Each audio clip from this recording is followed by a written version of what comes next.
춥고 비마다 한국교회는 국민들의 등불이 되어주었습니다. 8.15를 기점으로 한 코로나19 확산세가 엄중한 상황에 이르렀습니다. 경기도는 민간병원 병상협조와 의료진 자발적인 동참을 촉구하며 최악의 시나리오에 대비하고 있습니다. 정부는 사회, 경제적 타격이 예상됨에도 사회적 거리두기 3단계를 검토하고 있습니다.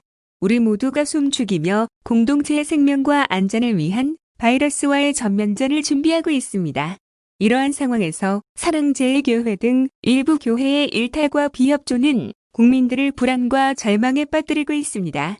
국가와 지자체의 집회 참가자 명단 확보와 검사 이행 명령은 더 이상의 확산을 막기 위한 불가피한 조치입니다. 확진자는 즉시 격리해 정확한 진단과 치료를 받아야 하고 가족과 주변으로 이어지는 감염 확산을 멈추어야 합니다.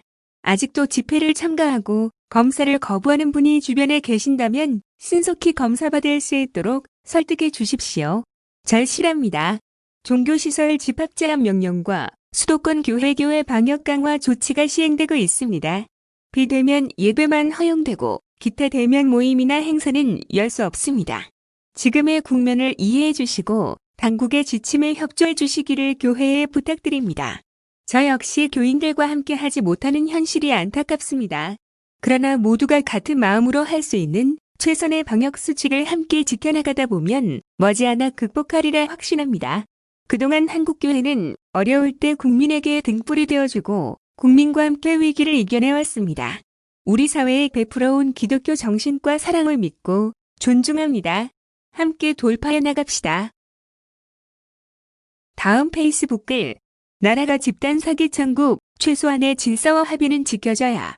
경기도는 기획부동산의 사기 분양을 막기 위해 특정 지역을 아예 허가제로 묶고 있습니다. 그러나 이것도 근본 대책 아닌 대책요법이라 풍선 효과로 경기도에서 못하면 다른 지역 가서 하겠지요. 범죄를 막는 법은 엄정한 법 집행과 범죄 수익 몰수이고 어쩔 수 없는 경우라도 철저한 사전 모니터링으로 피해를 최소화해야 합니다. 기획부동산 분양 사기는 명백한 집단 사기 범죄니 철저히 수사해서 법정 최고형으로 다스려 징역 10년 이상으로 처벌하고 해당 범죄 수익 전부 몰수하면 지금처럼 너도 나도 온 나라에서 시도 때도 없이 순박한 국민 등쳐먹는 일이 계속될 수는 없을 겁니다. 피해 입은 수백 수천 명이 피눈물을 흘리지만 감시도 수사도 처벌도 책임도 미약하기 짝이 없고 범죄 수익은 수십 수백억으로 꿀맛이니 사기 천국 안 되는 것이 오히려 이상한 일입니다. 합의형 규칙은 지켜져야 하는데 처벌이 따르는 형벌법규까지 우습게 알고 어기니 이 나라 미래가 정말 걱정입니다.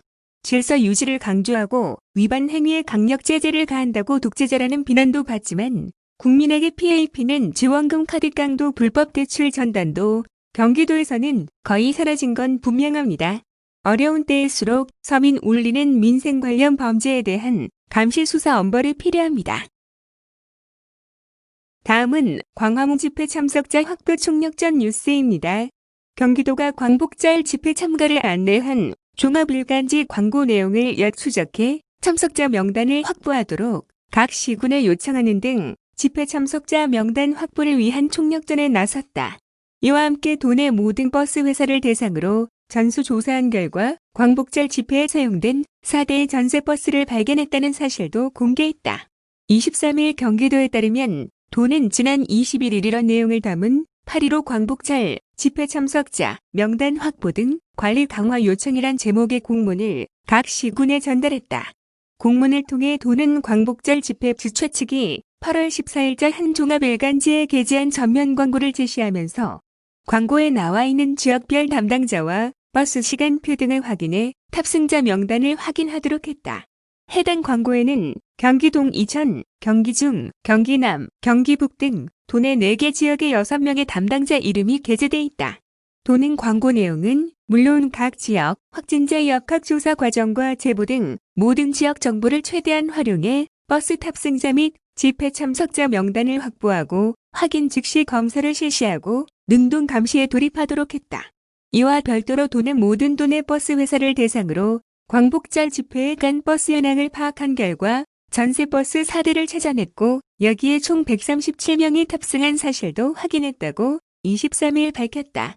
도 조사에 따르면 4대 전세버스 가운데 3대는 이천시 소재 한 버스 회사 소유로 3대 버스에 32명, 35명, 33명 등 100명이 탑승했으며 계약자는 광화문 집회 주최단체다. 나머지 일대는 포천시 소재 버스 회사 소유로 37명이 탑승한 것으로 조사됐으며 계약자는 개인이다. 도는 전세버스를 운행한 4명의 운전자에 대해 즉각 진단 검사를 실시한 결과 모두 음성으로 확인됐다고 설명했다. 또 현재 탑승 인원은 확인됐지만 계약자가 전화를 안 받거나 신분을 밝히지 않는 등 역학조사에 협조를 하지 않고 있어 탑승자 세부 자료를 확인할 수 없는 상태라고 설명했다. 이에 따라 도는 이들 계약자를 대상으로 역학조사 비협조와 행정명령 위반을 사유로 고발 등 적극 법적 조치하기로 했다. 한편 이재명 경기도지사도 23일 자신의 사회관계망 서비스에 코로나 총역전 중 광복절 집회 간 버스 4대 추가 발견이란 제목의 글을 올려 이 같은 사실을 공개했다. 이재명 지사는 절체절명의 순간입니다. 시간과의 긴박한 싸움입니다. 지금 가장 시급한 일은 광복절 집회 참석자에 대한 명단 확보와 신속한 검사입니다. 라며 각 시군의 참석자 명단을 확보하도록 요청한 사실을 전했다. 그러면서 일부 참석자는 신분을 밝히기 곤란한 정치인, 공직자 등이 포함돼 있을 것이나 지위 고하를 막론하고 그 누구도 예외 없이 검사 받아야 함을 반드시 인지하기 바란다고 강조했다. 이어 버스 4대 발견 소식을 전하면서는 경기도는 역학조사 비협조 및 행정명령 위반 시 고발 등 적극 법적 조치할 것이며 각 시군에도 이와 같은 방침을 공식 공유했으니 사랑제일교회, 대국본 관계자 등은 지금이라도 적극 협조하는 것이 최선일 것이라고 경고했다. 다음은 아파트 내 경비, 청소 노동자 휴게시설 제도 개선 뉴스입니다. 경기도가 지난 1월 개정된 현행 주택건설 기준 등에 관한 규정이 경비원 등 아파트 노동자를 위한 적정 면적의 휴게시설 확보는 물론 관리사무소 면적까지 줄게 만드는 부작용이 있다며 이에 대한 개선을 정부에 건의했다. 경기도는 이런 내용을 담은 제도 개선안을 마련 지난 20일 국토교통부에 공식 건의했다고 23일 밝혔다. 경기도 건의 내용에 따르면 종전에는 관리사무소 면적을 50세대 이상은 10제곱미터의 세대당 0.05제곱미터를 더한 면적으로 설치토록 했지만 현행법은 관리사무소 면적을 관리사무소와 경비원 등 휴게시설 면적으로 변경했다. 따라서 기존 관리사무소 면적을 쪼개 관리사무실과 휴게시설로 나누는 방법이 가능하다. 도는 이 방안이 최소한의 쾌적함을 담보할 수 있는 적정 면적의 휴게시설 확보도 어렵고 관리사무소 면적까지 줄어드는 부작용을 초래하고 있다고 분석했다. 도는 이런 문제 해결을 위해 공동주택관리 정보 시스템을 관리하는 한국감정원으로부터 경기도 내 150세대 이상 의무관리 대상 공동주택의 단지별 세대 규모, 경비원 수, 청소원 수 등이 포함된 빅데이터 자료를 제공받았다. 이를 토대로 분석한 결과 관리사무소 면적에다 세대수의 0.02제곱미터를 곱한 면적을 더하면 1인당 1제곱미터 이상, 최소 면적 6제곱미터 이상의 면적이 확보되는 것으로 나타났다. 이는 기존 경기도 공공부문 휴게시설 관리 규정 표준안과 고용노동부 휴게시설 설치 및 운영에 관한 가이드 등 휴게시설 관련 기준과도 일치한다. 이에 도는 관리사무소 면적을 관리사무소와 경비원 등 휴게시설 면적으로 정한 주택건설 기준 등에 관한 규정을 관리사무소와 휴게시설을 구분하고 각각의 면적 기준을 구체적으로 명시하도록 제도 개선을 추진하기로 했다. 이렇게 할 경우 현행 기준을 적용하면 1000세대일 경우 관리사무소와 경비원 등 휴게시설을 합친 면적이 57.5제곱미터가 되지만 개선안을 적용하면 관리사무소 면적에 경비원 등 휴게시설 면적을 따로 더해 77.5제곱미터가 된다. 또 제도 개선안에는 적정 면적과 함께 원활한 채광, 환기와 화재 발생 등의 비상시 피난 시간 등을 고려해 휴게시설을 가급적 지상층에 설치토록 하는 내용도 포함됐다. 아울러 휴게시설 설치에 따른 공동주택 사업 시행자와 입주민의 부담을 줄이기 위해 용적률 산정에서 휴게시설 면적을 제외하도록 건축법 시행령 개정도 건의하기로 했다.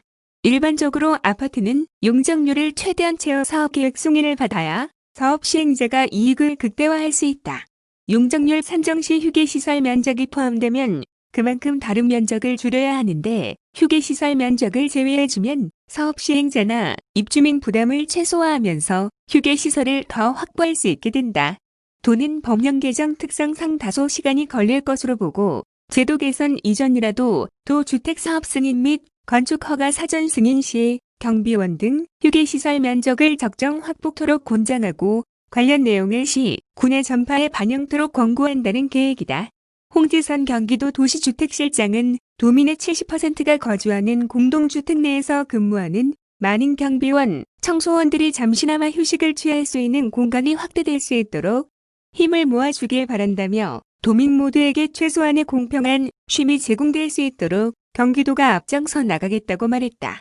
한편 이재명 경기도지사는 지난 2018년 수원 광교에 추진 중인 경기도 신청사내 경비원과 청소원 휴게시설 면적을 확장하는 한편 기존 청사와 산하 공공기관에서 일하는 경비원과 청소원 휴게시설을 지하에서 지상으로 옮겼다. 이어 경기주택도시공사가 시행하는 아파트에도 청소 노동자를 위한 휴게 공간을 의무 설치하도록 하고 있다.